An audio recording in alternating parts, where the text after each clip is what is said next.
السلام علیکم دوستو، میرا نام ہے حسیب شفقت اور آپ دیکھ رہے ہیں ہنسی ٹی وی۔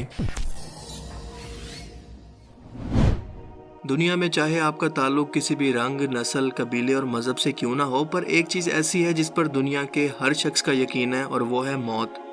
ایک ایسی حقیقت جس سے انکار اور فرار ممکن نہیں۔ پھر چاہے انسان ٹیکنالوجی میں ترقی کر کے جتنا بھی ایڈوانس ہو جائے، چاہے کائنات سے جڑے رازوں کو سمجھنے میں کامیاب ہو جائے، یا دنیا کی سب سے طاقتور مخلوق ہی کیوں نہ بن جائے، موت کو کبھی بھی شکست نہیں دے سکتا، کیونکہ یہ انسان کی تقدیر اس کے پیدا ہونے سے پہلے ہی بن چکی ہے کہ اسے مر کر ایک روز اپنے رب کے حضور پیش ہونا ہے، جس کے لیے اللہ پاک قرآن کریم کے اندر ارشاد فرماتے ہیں کہ ہر ذی روح کو موت کا ذائقہ چکھنا ہے۔ کیا آپ نے کبھی غور کیا کہ یہاں پر لفظ ذائقہ کا استعمال کیوں کیا گیا ہے؟ اس کے اندر کیا حکمت ہے؟ اس کی بجائے ہر ذی روح کو موت آنی ہے، یہ الفاظ بھی تو استعمال کیے جا سکتے تھے۔ تو چلیے اسے سمجھ لیتے ہیں۔ سائنس کے مطابق ہر شخص کے چکھنے کی حس بالکل مختلف ہوتی ہے، اور اگر کسی شخص کو کسی چیز کا ذائقہ پسند نہیں تو وہ اسے برا ہی لگے گا، اور یہ ذائقہ ڈیپینڈ کرتا ہے اس بات پر کہ یہ چیز کن اجزاء سے مل کر بنی ہے۔ اسی لیے ہر شخص کی موت کا ذائقہ اس کے اعمال کے مطابق ہی ہوگا۔ نیک اور اچھے اعمال کا ذائقہ ایسا ہوگا کہ اسے موت کے اندر بھی راحت اور سکون ملے گا، جیسے اپنی پسند کی چیز کو کھا کر ملتا ہے، جبکہ اس کا الٹ بدترین اعمال پر موت کا ذائقہ اتنا ہی کڑوا، برا اور دردناک ہوگا۔ اس لیے موت کا برا ذائقہ چکھنے والے لوگ 9 قسم کی خواہشیں کریں گے، جس کو اللہ تعالیٰ نے قرآن کریم کے اندر بھی ذکر کیا، کیونکہ قرآن قیامت تک کے انسانوں کے لیے راہ ہدایت ہے۔ اس لیے کہ چاہے وقت کے ساتھ انسان اپنے رہن سہن، اچھا کھانا پینا اور لمبی عمر اپنے اجداد کے مقابلے میں بے شک حاصل کر لے، لیکن انسانی فطرت دنیا کے پہلے انسان کے اندر بھی بالکل ویسی ہی تھی جیسے قیامت تک کے انسانوں میں ہوگی۔ انسان مر کر جب اپنے سامنے آخرت اور حساب کتاب کو سچ پائے گا تو کہے گا کہ اے کاش میں مٹی ہوتا، یعنی میرا وجود ہی نہ ہوتا، اور میں مر کر اسی مٹی کے اندر شامل ہو گیا ہوتا، تاکہ مجھے یہ حساب تو نہ دینا پڑتا اور نہ ہی ہمیشہ کا یہ عذاب سہنا پڑتا۔ پھر کہے گا کہ اے کاش میں نے اپنی آخری زندگی کے لیے کچھ کیا ہوتا، یعنی ساری عمر بھی پیسے، کوٹھی، بنگلے، بینک بیلنس کمانے کی بجائے زندگی کے مقصد کو سمجھا ہوتا، اور آج مجھے یہ دن نہ دیکھنا پڑتا۔ پھر کہے گا کہ اے کاش مجھے میرا نامہ اعمال نہ دیا جاتا، اے کاش میں فلاں کو دوست نہ بناتا۔ یہاں دوست کا مطلب شیطان کو اور ایسے گمراہ اور بھٹکے ہوئے لوگوں کی پیروی کرنا ہے جنہوں نے اس کا ایمان برباد کر کے آج اسے اس حال کے اندر پہنچا دیا، قبروں پر اور بتوں پر سجدہ کروا کر اور زندگی کی لمبی امیدیں دلوا کر کہ ابھی تو توبہ کرنے کے لیے بہت وقت ہے۔ پر اے کاش کہ میں نے اپنی عقل کو استعمال کر کے ایسے لوگوں کو پہچان کر ان سے دوری اختیار کی ہوتی۔ اے کاش میں رسول اللہ کا راستہ اپنا لیتا، یعنی دین اسلام کے نام پر لوگوں نے مجھے جس فرقوں اور بدعت کے اندر ڈال کر گمراہ کیے رکھا، کاش میں صرف رسول اللہ صلی اللہ علیہ وآلہ وسلم کا راستہ اپنا کر صرف مسلمان ہی رہتا، کیونکہ خود اللہ کے رسول صلی اللہ علیہ وآلہ وسلم نے آخری خطبہ کے اندر فرمایا تھا کہ اے لوگوں میں تمہارے اندر اللہ کی کتاب اور اپنی سنت چھوڑے جا رہا ہوں، اور جو کوئی بھی اسے مضبوطی سے تھامے رکھے گا کبھی بھی گمراہ نہیں ہوگا۔ دین میں نئی نئی بدعات سے بچنا، یعنی خود سے دین کے اندر اپنی مرضی کی چیزوں کو شامل نہ کر لینا۔ جان لو کہ ہر بدعت گمراہی ہے اور ہر گمراہی جہنم میں لے جانے والی ہے۔ پھر کہے گا کہ کاش میں بھی نیک لوگوں کے ساتھ شامل ہوتا تو بہت بڑی کامیابی حاصل کر لیتا۔ اے کاش میں نے اپنے رب کے ساتھ کسی کو شریک نہ ٹھہرایا ہوتا، کیونکہ اب اسے احساس ہوگا کہ جس دنیاوی رب کے سامنے وہ پوری زندگی سجدہ کرتا رہا، آج اس کی مدد کے لیے کہیں پر موجود نہیں ہے۔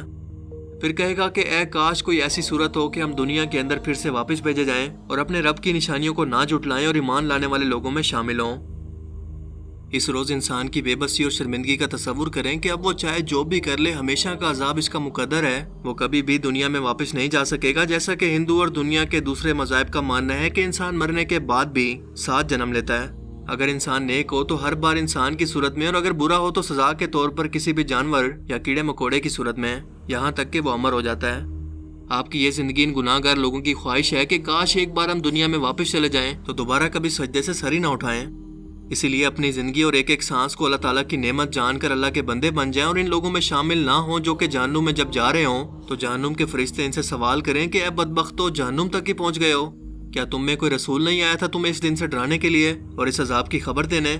تو وہ کہیں گے کہ ہاں، افسوس آیا تو تھا، پر ہم نے اپنی دنیا پرستی، مفاد پرستی اور نااہلی کی وجہ سے اسے جھٹلا دیا۔ انسان کی یہ فطرت میں شامل ہے کہ وہ اپنے وجود کی موجودگی اور مرنے کے بعد اس کے ساتھ کیا ہونے والے ان سوالوں کے جواب جاننے کے لیے ہمیشہ بے قرار رہتا ہے، کیونکہ مرنے سے پہلے تک کوئی بھی اس کی تصدیق نہیں کر سکتا کہ آخرت یعنی موت کے بعد ہمیشہ کی زندگی اور عالم برزخ کا بھی وجود ہے۔ انسان جب بھی اس دنیا سے چلا جاتا ہے یا اسے موت آ جاتی ہے تو اس کا مادی جسم روح سے الگ ہو جاتا ہے۔ جسم تو یہیں رہ کر مٹی اور خاک کے اندر بدل جاتا ہے، لیکن اس کی روح ایک ایسے مقام کی طرف سفر کرتی ہے جو قیامت کے دن کے حساب کتاب سے پہلے تمام روحوں کے ٹھہرنے کا عارضی مقام ہے، جسے عالم برزخ کہتے ہیں۔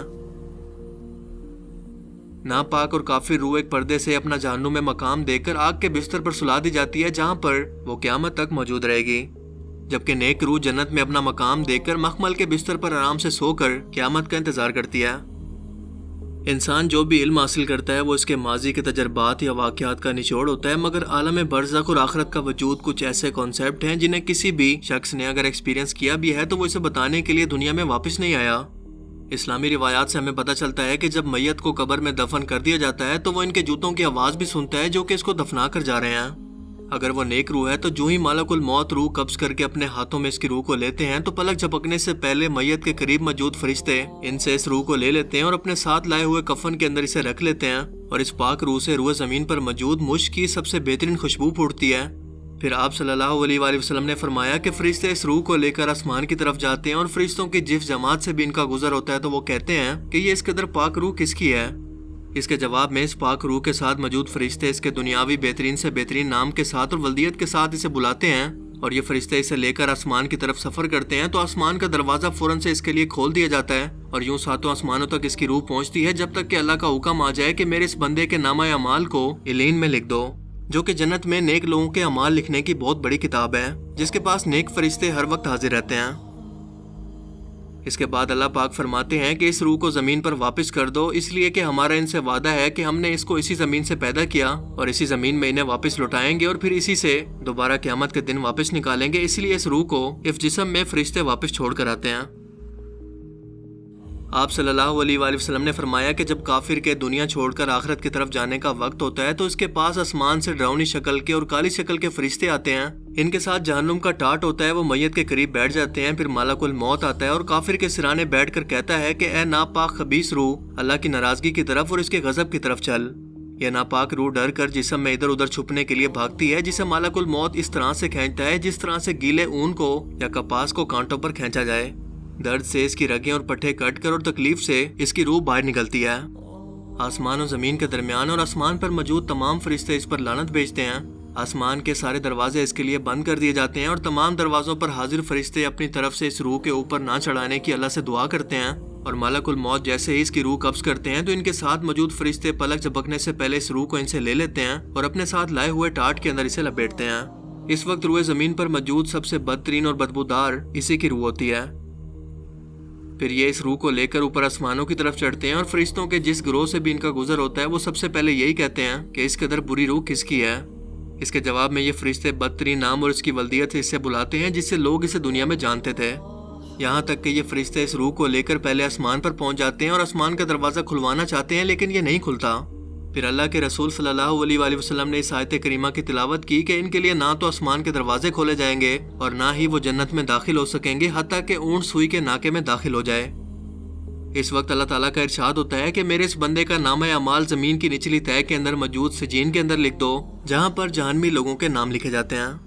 اس کے بعد اللہ تعالیٰ کا حکم ہوتا ہے کہ اس روح کو زمین پر واپس کر دو کیونکہ میرا ان سے وعدہ ہے کہ میں نے انہیں اسی زمین پر پیدا کیا اور اسی زمین پر واپس کر کے اسے قیامت کے روز دوبارہ زندہ اٹھاؤں گا، لہٰذا اس کی روح زمین پر جھٹک کر پھینک دی جاتی ہے جو کہ جا کر اس کے جسم میں گرتی ہے، جسے بیان کرتے ہوئے اللہ کے رسول صلی اللہ علیہ وآلہ وسلم نے اس آیت کریمہ کی تلاوت کی کہ جس شخص نے اللہ کے ساتھ کسی کو شریک بنایا تو وہ ایسے ہے جیسے آسمان سے گرے پھر اسے پرندے اچک لیں یا ہوا اسے کسی دور دراز کے مقام پر پھینک دے، لہٰذا اس کی روح اس کے جسم میں واپس آ جاتی ہے۔